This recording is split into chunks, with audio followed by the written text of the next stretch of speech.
So hello friends, मैं Hemlata from Narayanpur Chhattisgarh से और वेलकम है आपको मेरे इस यूट्यूब चैनल पे।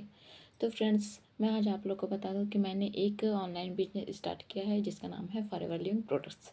जी फ्रेंड्स, यहाँ वर्क फ्रॉम होम है जो कि हम लोग घर बैठे आसानी से इसको कर सकते हैं, इसलिए मैंने इस बिज़नेस को चुना है फ्रेंड्स।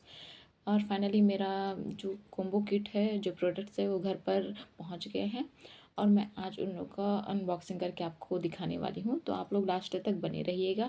अगर आप मेरे चैनल पे नए हो तो आप मेरे चैनल को प्लीज़ सब्सक्राइब करिएगा ताकि आपको मेरे आने वाले वीडियो की नोटिफिकेशन मिलते रहे।